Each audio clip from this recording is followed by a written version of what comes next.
Rogue, because once you swing the board, you start pressuring them so quickly. You have semi-combos that you can go for where you draw some Garots. We've seen many times, of course, 5-mana buff Golem is very, very powerful in the matchup, and those are the kind of things that DawN will be looking for, and the kind of things that put him in a good spot in the matchup. It feels like every time we've seen this matchup recently, it's always come down to Rinling for explosive versus Golem, 5 mana in particular. This pan out, not necessarily true for this game because I don't think you should be keeping Rinlings as Face Hunter versus Rogue.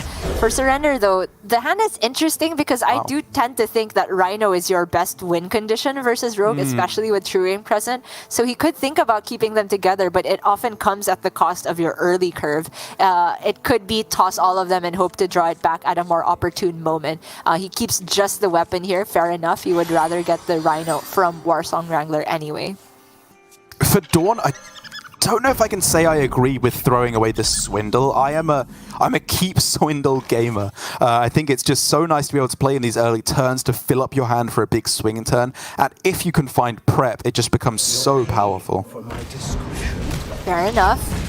I can understand wanting to throw it in faster matchups such as this one though, and I completely agree with DawN just playing out the Ethereal Og Merchant to start challenging the Volpertingers even though it dies on board. Coin Dagger is just too slow. With the hand he's got, it's looking like a Coin Kazakus type of curve, and you could take a 1-drop, maybe even step Kazakus, and then take a 5-drop for the second one. True, yeah, that's a good point.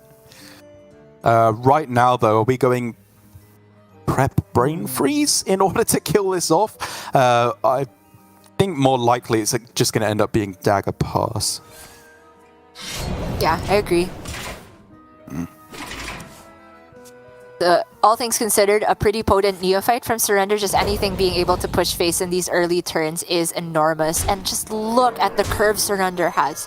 Wrangler into the second Rhino, and then he'll have 2 7/6 Rhinos, all the charges on the weapon in hand. It's so good. It's so powerful. And I think absolutely correct indeed to go with weapon here over the hero power. Looks like you're misspending your mana, but given that 4 and 5 are absolutely spoken for, you just want to get maximum Rhino punches or tramples, I guess, before the game ends. Can you imagine a Rhino punching you? Oh my god, that's one way to die, I suppose. Stands up on its back hoofs and just hoofs you in the face. Yep. Well, for DawN here, I think this could be a Penflinger prep Shroud Brain Freeze type of turn that would allow him to clear everything without face tanking and draw 2 cards from the Shroud and with the Penflinger in hand. And you could just start with the prep Shroud and then Penflinger Brain Freeze later, so that's just better order in case you got something better. Ooh. That's kind of better. Stealth Prize Plunderer. Oh, it's an interesting one, isn't it? Because it's nice here, obviously, to just get it on the board in advance, but the stealth isn't coming down at the relevant point, really, into the Rhino turn, which is where you really want it. Obviously, you can't delay the stealth here, but it does mean that Prize Plunder is used up, so Rhino is harder to kill afterwards. It's really close. I quite like this from DawN. I think even though there's a possibility of Rhino in 2 turns, even if you don't kill it immediately, Brain Freeze, you'll very likely find a way the turn after. True. And for DawN here, if there's a world with Rhinos, it's not as though he can just wait and set up one end-all be-all board because Surrender's at 30. So DawN, his best play against Rhinos is to be as aggressive as possible. Obviously, he's going to take a lot of pain in the meantime, but he can't just waffle around doing nothing. The Warsong Wrangler, though, is the telling point that there is going to be so much damage from here on out, but maybe if his Golem can get Lifesteal, it did not, though. Divine Shield instead. Right, and so if he double trades off his minions here, there is going to be a Rhino at 3 health, most likely on the board on the other side. So Rush becomes tempting, of course, to be able to just attack in immediately. And if he did pick that, I'm also thinking draw 2, just to try and get an Octobot and start filling out your hand. Yeah, I think so. There was nothing super reactive in terms of like shooting, and Freeze is just not great in this situation either. Stepping Kazakus, no Rhino targets. He knows about the Rhino in hand. For sure, you take that over Volpertinger as Surrender here. Yeah, 100%. Stealth, draw 2. Okay, sure. If you're going for stepping the Kazakus, it means there's a good chance there isn't a Rhino in play next turn. And this, of course, means there's no Rhino target the turn after. This is all very well executed by DawN. It's a cool game plan. And we've often seen this pan out of Hunter versus Rogue where, yes, you can do these clever plays to not give a Rhino target, but the Hunter will very happily just, you know, play a game of chicken with you. They get to hero power every turn, so it's not as if you have unlimited time. But if DawN, since he has the Octobot now, he does have the opportunity to set up a huge board, not immediately die the next turn, hopefully. Wait, he might immediately die the next turn. Hold on. It depends on the health left on all these minions. Yeah, if there's a 1 and a 2 left on board, then he's just dead, right? Or a 1 and a 3 with the hero power. Basically, or even less, actually. It doesn't have to be that much, does it? Very difficult to survive if you're playing minions effectively on this turn. But he has to. So he can leave just a 3 and a 3, potentially, if you go Octobot, Procket, Kazakus, and go for a 1 cost maybe and try to hit stealth the Zat. The 1 cost can be a buffer as well. Okay. I don't think he has the time to play Shroud is the thing.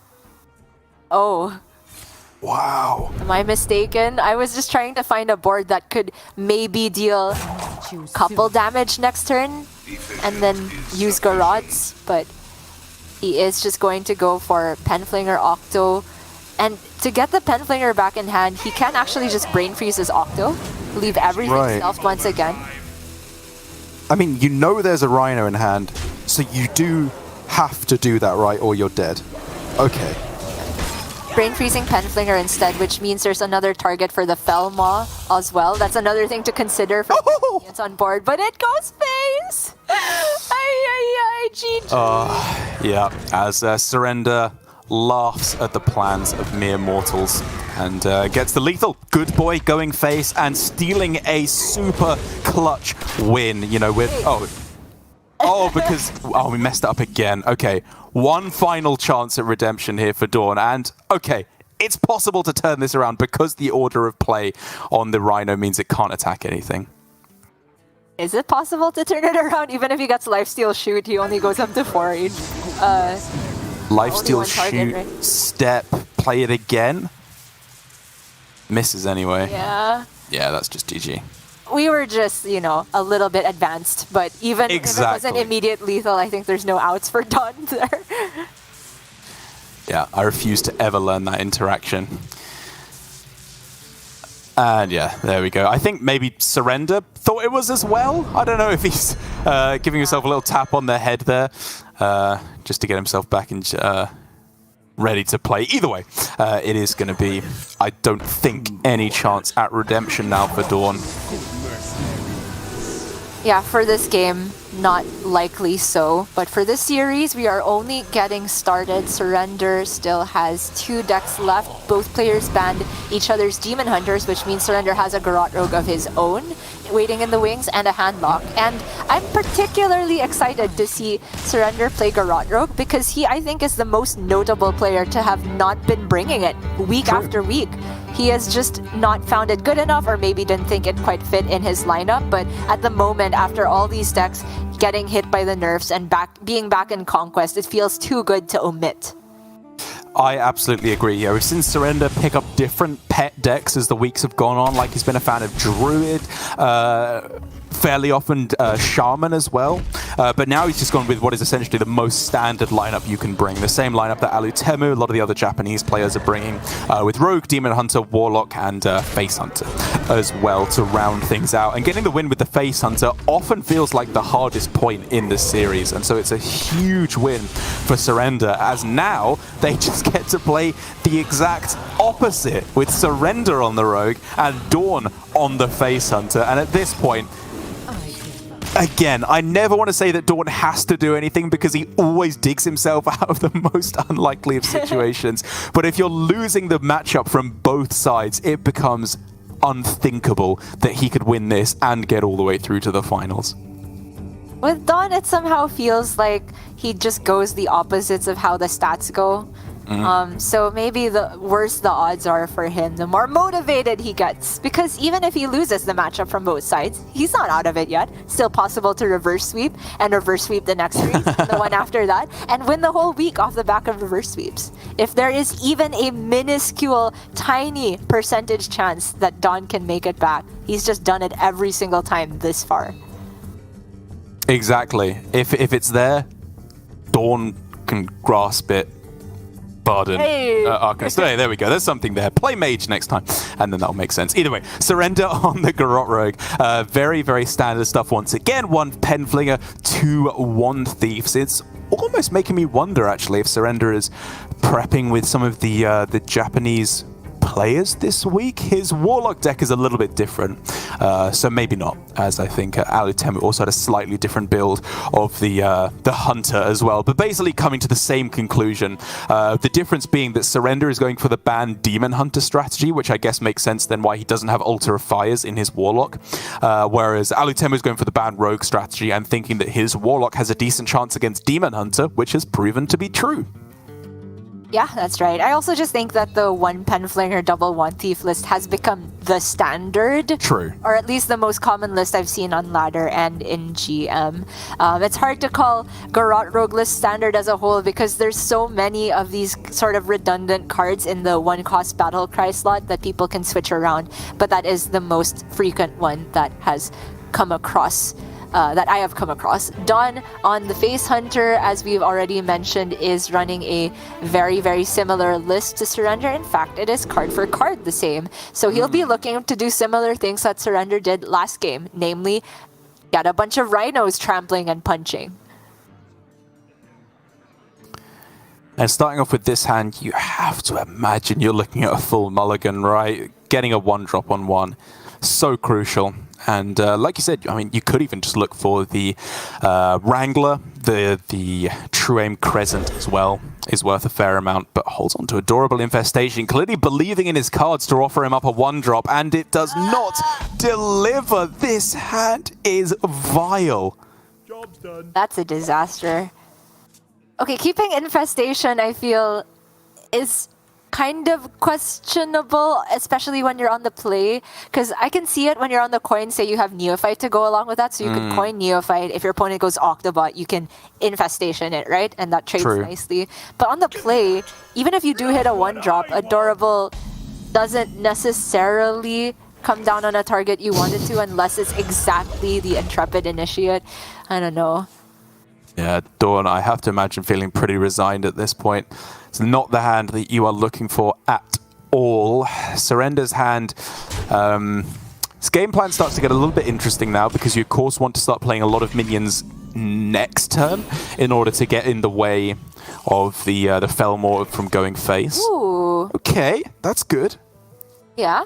This could start to come together for DawN in a more mid-rangey game plan, perhaps, with the Mankrik next turn, another Falma the turn after, and you probably still have a target to buff with Adorable at that point.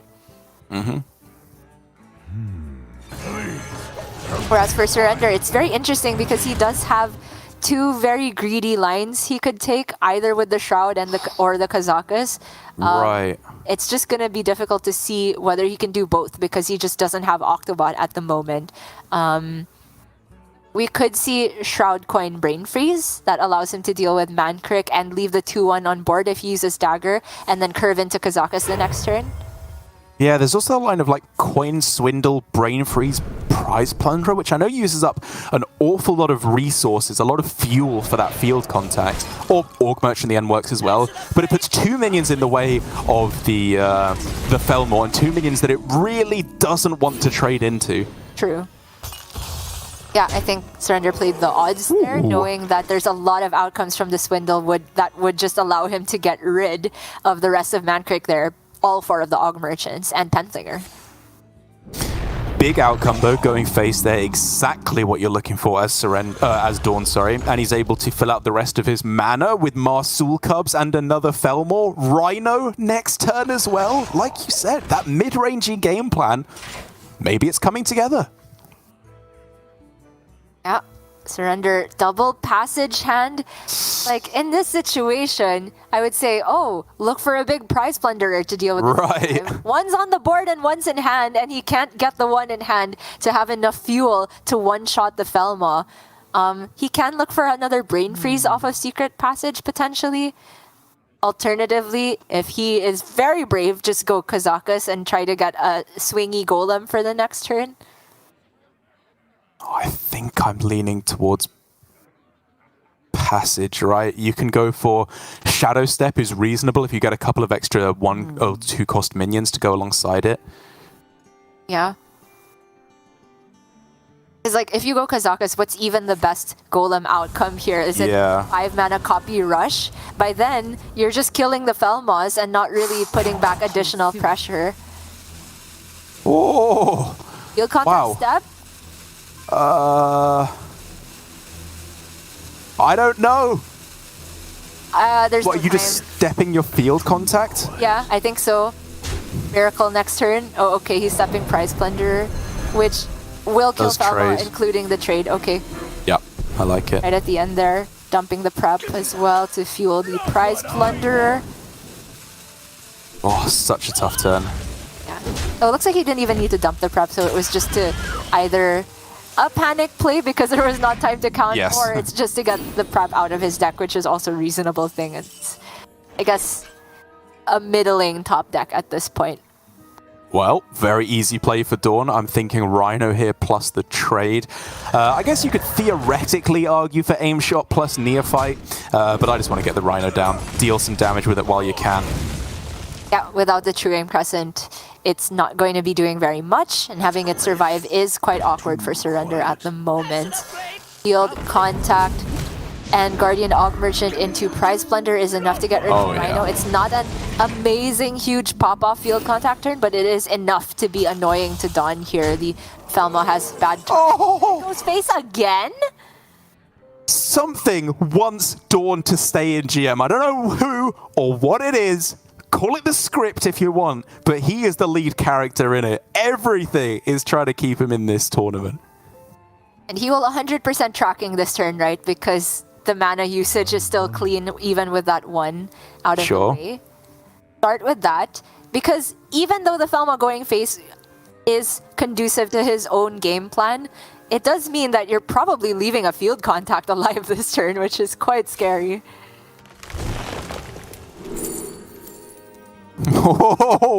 And Crick's wife. Okay, sure. Yeah. Did he just count already? He has lethal next turn? Because I wasn't sure if this was Rhino or with this 5 mana remaining, but okay. I mean, yeah, if there's any 1 health minion in play, it's just guaranteed lethal, right? And even then, Rinling's Rifle for explosive makes it so likely that he wins the next turn. Yeah, it's true. Playing the spell first plays better around Neophyte from Surrender as well. I don't think Surrender can necessarily maneuver a Rhino-proof board at the moment, especially with the Divine Shield on the Field Contact. Oh my god. Okay, the one out, Gia. Lethal question mark? He needs Garods. Yeah. Oh, Shadow Step as well. Okay, so you go the second Octo and Penflinger it? Yeah. I mean, you have to go now. Like, this is negative time that you have. Yeah, negative. Octo, Penflinger it, then you can step the Ethereal Aug Merchant, get another spell damage. I think you have to go, like, draw another card with the Penflinger, then go Octobot, then step your spell damage. I don't know, maybe there's just not enough time. Yeah, I do think your play is better if you have all the time in the world, but man, it really just doesn't exist. Surrender is just trying to stay alive on board, which he can do. But this Rhino in hand is going to seal the deal. Yeah, I think this is very reasonable for Surrender. It was... I mean, I was just saying lethal. I have no idea if it was available. It might have been in some really fringe scenario where you draw all the bleeds off the top. Who knows? But either way, DawN is able to get their hero power. Rhino for 4. Somehow, he manages to scrape a win. A 1 in 3, a 1 in 4. Both Felmaws going face for 10 extra damage that game.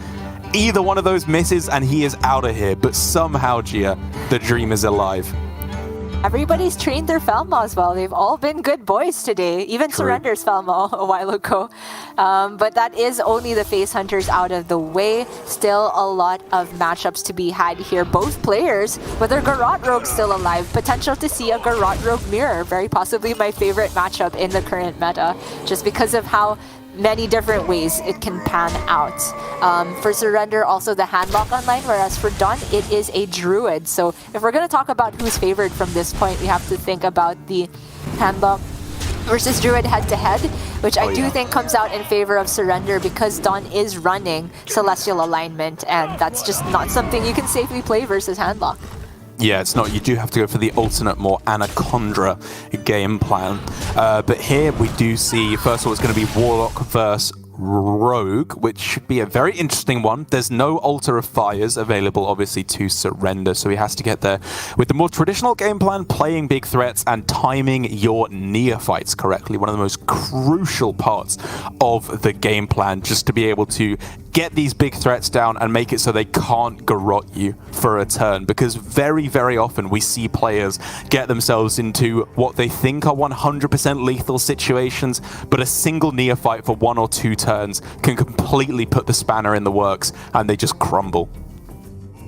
Very, very true. The matchup has evolved back and forth. My opinion on who's favored has evolved back and forth, mostly now because of the most recent wave of nerfs to the Warlock quest. I feel like the Rogue does come out slightly in the lead, but it is very possible for Handlock to put together a strong game plan with those neophytes at the end there. DawN with a hand that looks like full toss to me. Yep, Surrender, same thing. Wow, 2 contacts immediately is... Ooh. I mean, it's nice to have that safety, but this is not actually as perfect as it looks. But if you pick up other card draw, then it suddenly seems a lot more palatable.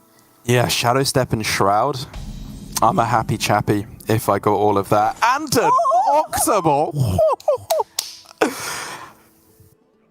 Who is it pulling the strings? Who is it? Celestalon? I think it's you. I can tell. All right. Yeah, Dagger this turn into Shroud and then proc the Octobot the next turn. You're very likely to pick up a procer from the Shroud. Seems quite reasonable to me. Whereas for Surrender, though, this hand is no slouch either. He has Coin Backfire into tap Tour Guide next turn, or if he wants to go about it the other order, but kind of like starting Backfire because Tour Guide's dead to Dagger. Yeah, it's got Coin Backfire into Null as well, which is kind of interesting. It just means that at the very least he has a guaranteed answer to an Octobot if that were to come down. Even though it's obviously unlikely that DawN will play an unactivated Octobot. Okay.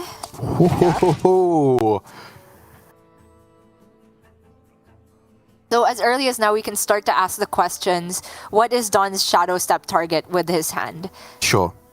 If you go Octobot proc with Prize Plunderer the next turn, you actually only have 2 guaranteed fuel pieces for field contact, so it's very likely he steps the field contact. Oh. Wow. Indeed. I agree. Wow. Man, I don't even know. I was going to say it's too greedy to go for Swindle on this turn, but maybe it's not. Maybe you can just go like Org Merchant, Swindle, and then proc your Octobot next turn. Maybe it's a little too slow. This is interesting from DawN. He's going to proc the Octobot, and I think you can play Swindle here and then step the Octobot instead. Just deviate that way. Ah, okay. So yeah, I kind of like that. You have field contact in hand, but what you can do the next turn if you step the Octobot is field contact, Prize Plunderer, and then you play the Octobot, discount that one with the 0-cost Ethereal Aug Merchant. Right. No, I agree actually. I like that a lot. But, I mean, DawN's still in a great position here with this many discounted cards. He gets to step field contact, so he will, one way or another, be able to have a lot of draw here, but maybe the draw comes a bit slower without having stepped Octobot. In terms of maximum draw available, though, it's nice to have the Shadow Step in your back pocket. It's just so hard to evaluate how fast you need to go. Yeah, I mean, you could still very well go for the Step Octobot next turn, as long as a Neophyte doesn't come down. And even then, actually, the Shadow Step would still cost 0, right? Because it's been discounted by the Octobot. So in the end, maybe he just nets 1 extra damage with this lane. It's very unlikely that it dies. Well, Surrender with a pretty straightforward Anetheron plus null turn. Maximum pressure put forward. And here we go. Field contact number 1. Starting with a minion that costs mana is implying to me that he's not going to stop Octobot here. Does feel that way, doesn't it? Yeah. Rigged fair game. Very... I mean, not likely to go off in the near future, but at some point, maybe. I'm like still down for Step Octo, I've got to be honest here. Prep Brain Freeze. I mean, with this good. line of play, it is still possible, I agree. So you could now instead go Prep, Brain Freeze, Penflinger as well, and the Prize Plunger. You can get the full clear. Wait. Oh, he's deliberately not killing Anetheron to play around Raise Dead. Okay. Pretty smart. Oh, and the prep now lands on Swindle rather than Brain Freeze. And you can play Brain Freeze after. Hand space is a bit of an issue. Yep. So yeah, this is smart. Just step the field contact before you play Brain Freeze. So now you have 9 at the end of it. Sure, yeah. I mean, I think maybe I was slightly tunnel visioning on stepping Octobot rather than stepping field contact. I still like that a little more, I've got to be honest. But this is still absolutely fine because it means he's fully okay for the draw engine for the rest of the game, right? It's a very valid line. If you're going to go with Garrote Rogue, you just need to commit to one line and play that one as best as you can. So with this line of stepping the field contact, DawN did optimize it in terms of card draw, not overdrawing, and he does have the other Octobot in hand right now, so it will be fine. I think he's still heading at a very good pace towards the combo, whereas for Surrender, the Raise Dead is in hand, and because Anetheron is stranded on board, it's currently just gonna get Tour Guide and Null, I think. Which is okay. Especially as he's just trying to get Giant down as quick as possible now, because turn 6, I want to say, or maybe more realistically turn 7, feels to me like the all-in turn that we always talk about in this matchup, where you play a bunch of threats, you play the Neophyte, and you hope that Rogue can't answer it.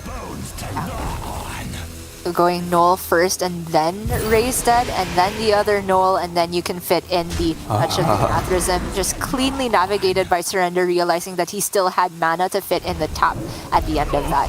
Nicely done.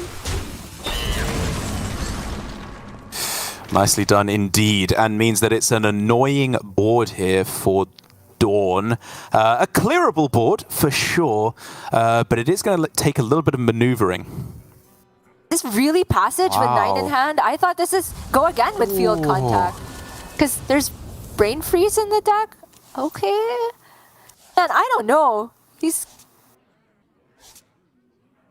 Looking for Fire Sale? Maybe? Evolving is bad here. Very bad. Very bad. Yeah, you don't want that. You can go Hot Streak, I guess, just to have potentially more mana available, depending on what you get. Flame Strike isn't quite playable. Oh, man. This was such a Hail Mary.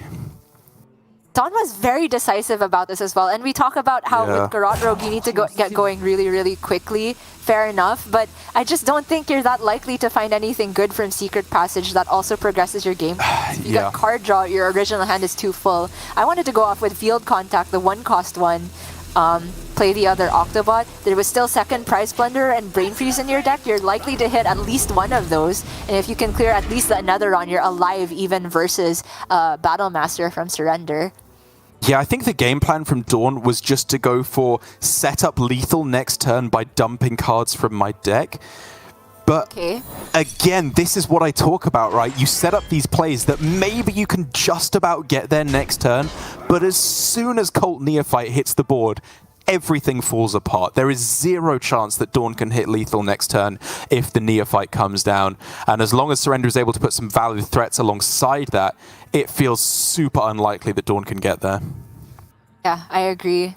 And because of that possibility, as DawN, it makes usually more sense to try and rest back the board. Put yourself in a position where if Surrender does play Neophyte, maybe he doesn't set up his own Battle Master lethal, something like that. And maybe allow yourself to just wait until you're at 8 mana to have a bit more flexibility. But here we go, Neophyte plus the Drain Soul plus the Flesh Giant. I don't really see a way out for DawN with this Neophyte in play. He does have the field contact once again, but the problem has only been compounded compared to last turn. He can go Octobot proc field contact for 0 Penflinger. Maybe at that point you'd rather take the extra draw, but I still think the extra mana is more worth it as he's going for. Yeah. There is one more Ethereal Aug Merchant in the deck, so it's not as though the combo's completely dead here, but that's the least of his problems. It's more just about staying alive right now. Penflinger on the Anetheron, hope to try and kill that off. Prize Plunderer, okay. He still needs a little bit more, but he can maybe use the fact that there's a frozen minion in the middle to make it so that Battle Master isn't actually lethal is his best shot. To do that, you still have to kill Anetheron and both Gnolls, or like at least one Gnoll. Yeah. But you can't tank the damage with the dagger is the problem as well. Yeah. So you would have to get... There's no more Shadow steps left, so I actually don't think there's any more outs. There's just no more removal. No preps either. There's one prep in the deck, but... Yeah, which could be used to bounce the Penflinger maybe, but here at this point it's just praying there is no Battlegrounds Battle Master. Even then he's just dead on board. He throws it down. And it was a tough game for DawN. I love the way he was approaching those early turns. I think he set up those draw turns very, very well. It was just that penultimate turn where he left so much damage up on the board, took such a risky play with the secret passage, and the risk did not pay off. That is true. It all comes down to Neophyte, because very possibly if that wasn't there, maybe DawN had calculated that with a secret passage he's just able to get lethal the next turn. Again, I'm not sure if guaranteed, but the thing is, it's so hard to rely on Warlock having 0 Neophytes by that point. They're Warlock. They see more than half their deck by turn 7. They're very likely to have hit at least one, and they are deliberately timing it for when you are most vulnerable and trying to get the lethal. So for DawN there, agreed, the early game, while we did kind of favor Step Octobot, again, there's just so many different ways you can approach it, and I do think his chosen path of Step Field Contact, instead he did optimize that path in particular. DawN going to move on to his Druid here, again, not a Garrote Rogue. Apologies, my fault. So we're not seeing a mirror, but this matchup does get pretty tricky once again. Rogue needs to maneuver either Cult Neophyte coming down a lot of times or just being a zoo-like deck in the early game, I think. That's not a bad hand though for DawN. Studies, Fungal, Overgrowth. Probably not Cenarian Ward, but to be honest, it's not bad alongside the rest of this either. It's... I mean, I think it's an insta-3 keep. Yeah, which is amazing. Agreed. Nature Studies makes Neophyte breakpoints awkward for Surrender too if he wants to time into Overgrowth, and now DawN has kind of the catch-22 where, like, if you Neophyte, I'm still able to play Fungal Fortune, something like that. Yeah. Not a bad hand, however, for Surrender either. Obviously, I think we expect to see Tempo Octobot on 2, and then Shroud on 3, just hoping for the field contact to really make this hand pop. Always Nature Studies here for DawN. Fog Beam. It's realistically going to be active with an Overgrowth in hand. Overgrowth. Is sufficient. Everything going according to plan so far. Fungal Fortunes for DawN. Pretty good. You are leaving an Octobot up, though. There's a world where you can just proc the Octobot this turn, go Overgrowth, and then coin Alignment. Oh, okay. Save the Fungal for post-alignment. It does kind of mean that the Bug Beam is bad by that point, because you never actually hit naturally 7 mana, right? That's true, yeah, but I think you accept that one and move on with your life. He's going for it. Man, I've got to be honest, I would never have made this play, but I think when you lay it out, it's actually pretty smart. I mean, if you are going all in on the alignment game plan, it kind of makes sense to proc the Octo before the alignment happens. That Neophyte, though, is absolutely huge. That can put the spanner in the works for a whole extra turn.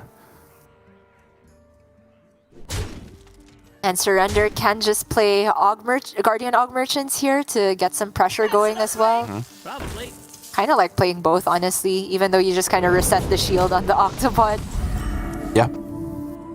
But he holds on to one. Okay. Wow. Oh, Overgrowth. Even if there's Neophyte, I guess you can maybe actually deviate away from the alignment game plan, right? And just play another Overgrowth here?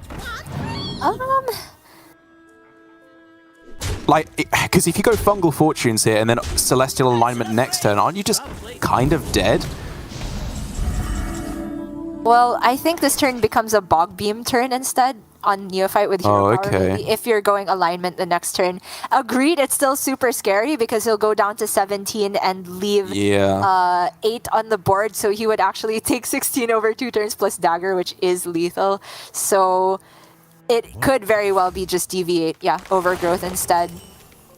Look for Cenarion Ward, or Solar Eclipse to go with the Cenarion Ward from this point. That's the big one, yeah. Not Bog Beaming. Bog Beam. Damn, I thought that was just 2 health you saved right here. Me too. Looks like he's trying to snipe the Neophyte with it, but he needs Lunar Eclipse to go alongside it. For Surrender, I'm igniting every single day of the week here. Ignite and redraw Ignite? That sounds pretty good. These are bleeds too. Oh, step Neophyte? Oh, that's pretty juicy. Right? Yeah. You lose the Divine Shield, but the amount of disruption. I mean, you could even prize plunder the Divine Shield away first, right? Just to get even more pressure. Yeah, I love that. It is simply the play. If you Neophyte here, DawN is able to go Cenarion Ward, but that's the entire turn. Yeah. It would put him up to 15, and with the second prize plunder in play, Surrender would have 14 on board by my count plus Dagger, so he actually has lethal through Cenarion Armor, I think. Bog Beam very crucially though says costs 0, right? Not costs 1 less, or 3 less, sorry. So it is still playable here, which is a very big difference. It's 13 on board, so DawN can actually survive even with just Cenarion Ward, but obviously he should be playing the Bog Beam as well. Yeah, afterwards for Arcane Devourer potentially as well. And the Deviant. Oh, that's not a nature card, my bad. What? It's a Bog on it. How is that not a nature card? Don't even get me started on this. This annoyed me so much when I was building my first build of Dreadfang Druid. Annoyed me no end. Alright. But an absolutely monstrous outcome in Tyrion. It's answerable, and Secret Passage is obviously a ludicrously good draw off the top as well for Surrender. I was just wondering if you Brain Freeze before Passage here. Surrender says yes. I was interested in just playing Passage to potentially let you go Kazakus plus Golem if you hit that. With the 5 mana remaining, you can take a 1-cost Golem. But here, he gets the other Brain Freeze, so this is the outcome by starting Brain Freeze and a Neophyte. God, that's so sick. I mean, unless there's lethal that I'm not spotting right. I don't see it. 10 Garrot. Nah, it's just a Neophyte step, Neophyte turn.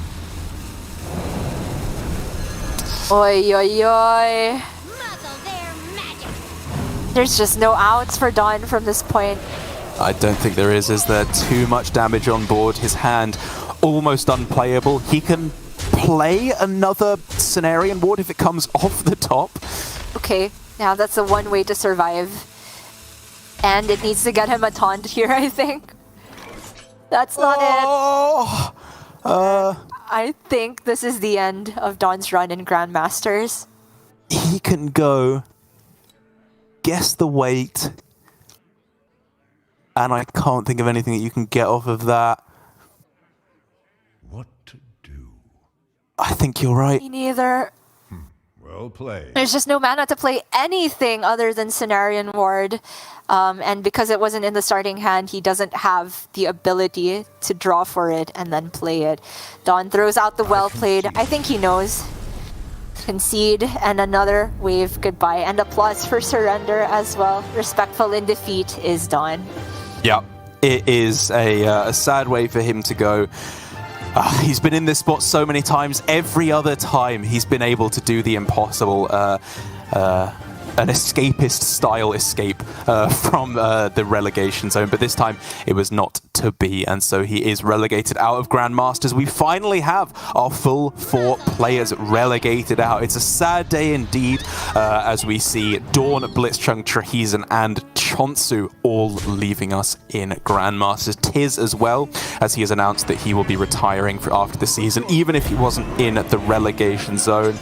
But as sad as that is, and I do give my commiserations to them, they've all been fantastic additions to Hearthstone Grandmasters over their stay. Now, Gia, we can focus on Surrender's rise up, guaranteed to the top of the standings. I don't believe he can get first or second, but is locked out of any chance of 7th through 8th, and we can start looking towards playoffs. That is true indeed. And we can also start to congratulate our players who were also trying to escape relegation this week. Notably, Lambi Series was very, very much in a scary position, but with his win here and all the other spots locked up, he does get to survive for another season of Grandmasters. Here in Group D, we can see who has proceeded to tomorrow, Bank Yugi and Surrender. Bank Yugi also currently at 9 points, but does beat Chonsu on tiebreaker, so he's guaranteed to be in another season of Grandmasters. Oh my goodness, it's